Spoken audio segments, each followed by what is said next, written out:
दोस्तों, मूवी की शुरुआत में हम एक लड़का देखते हैं जिसका नाम जुम्मू होता है। वो घर में अकेला रहता है, इसके लिए अपने दोस्तों से ऑनलाइन गेम खेलता है। तभी जुम्मू का एक दोस्त कहता है कि टीवी पर एक बहुत ही बैड न्यूज चल रही है, जिसे देखने के लिए जुम्मू भी अपना टीवी चालू करता है, लेकिन उसका टीवी का कनेक्शन कट जाता है। तभी उसको बाहर से लोगों का चिल्लाने का आवाज सुनाई देती है। जुम्मू विंडो से बाहर देखता है तो वहाँ बहुत सारे लोग इधर से उधर भाग रहे थे। वो कुछ भी समझ नहीं पाता है, तभी उसका टीवी ऑन हो जाती है, जिसमें दिखाया जाता है कि ये बीमारी लोगों के अंदर बहुत तेजी से फैल रही है और इसी वजह से लोग एक दूसरे को काट रहे हैं, जिसके वजह से सभी लोग जुम्मी बन रहे हैं। ये नज़ारा देखकर जुम्मू बहुत ज़्यादा डर जाता है। उसे कुछ भी समझ में नहीं आता है कि ये सब क्या हो रहा है। तभी उसे याद आता है कि उसका भी फैमिली घर से बाहर है। उसी वक्त उसका घर का पड़ोसी उसके घर में आ जाता है, जो कि बहुत ज़्यादा डरा हुआ था। जुम्मू उसे यहाँ से जाने के लिए कहता है। तब वो कहता है कि मैं सिर्फ तुम्हारा बाथरूम यूज कर कर चला जाऊंगा, और जुम्मू से कहता है कि मेरा भी भाई मारा जा चुका है। जुम्मू उसे बाथरूम यूज करने के लिए परमिशन दे देता है और न्यूज में देखता है कि जो लोग भी इन्फेक्टेड लोग हैं उनमें अजीब सा सिस्टम देखने को मिल रहा है।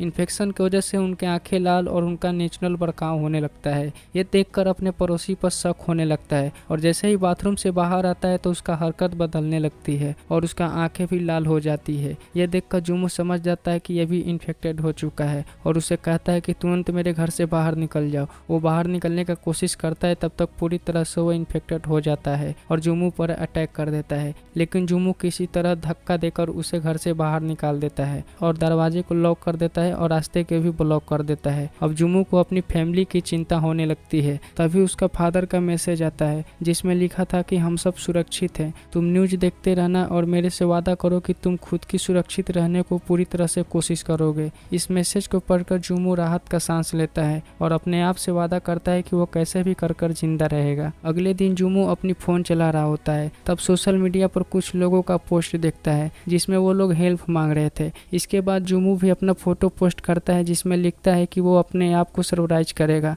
और जुम्मू अपनी समय बिताने के लिए गेम खेलने लगता है। लेकिन बीच में ही उसका नेटवर्क कनेक्शन कट जाता है, इसलिए वो सो जाता है। तभी उसको बाहर से गोली चलने की आवाज आती है। जब जुम्मू बाहर देखता है तो वहाँ पर एक लेडीज इंस्पेक्टर होती है जो बाहर ज़ॉम्बी लोग पर गोली चला रही थी, लेकिन उसका गोलियां खत्म हो जाती है। तभी ज़ॉम्बी लोग उस पर हमला कर कर मार देते हैं। जुम्मू उसका मदद करना चाहता है लेकिन नहीं कर पाता है। तभी पीछे से उसके दरवाजा खोलकर एक ज़ॉम्बी अंदर आ जाता है और जुम्मू को मारने के लिए दौड़ता है, तो किसी तरह से जुम्मू उसे छत पर से धक्का देकर नीचे गिरा देता है और जुम्मू देखता है कि उसका फ्रिज नीचे गिर गया है, जिसकी वजह से उसका सारा खाना खराब हो जाता है। इसलिए उसको खाने के लिए ज्यादा खाना भी नहीं था और न पानी, और ऐसे ही करते करते 10 दिन बीत जाता है। उसके पास खाने पीने के लिए कुछ भी अब नहीं रहता है। जब भी वो विंडो से बाहर देखता है तो उसे हर जगह इन्फेक्टेड लोग ही दिखते हैं, जो कि पूरी तरह से ज़ॉम्बी बनकर घूम रहे थे। अब जुम्मू गाना सुनकर टाइम पास कर रहा है, लेकिन इसी बीच उसका फैमिली की याद आती है, क्योंकि कई दिनों से उनका मैसेज नहीं आया था। वो अपने मोबाइल से उसे कॉन्टेक्ट करना चाहता है। तभी उसे एक वॉइस मेल आता है, जिसे सुनने के लिए उसे बालकनी में लटकना पड़ता है, क्योंकि उसके घर के अंदर नेटवर्क कनेक्शन बिल्कुल भी नहीं है और उसे पता चलता है कि उसका फैमिली पर ज़ॉम्बी लोग ने हमला कर दिया है। इसलिए वो बहुत ज्यादा परेशान हो जाता है। वो घर में सभी चीजों को तोड़ फोड़ करने लगता है,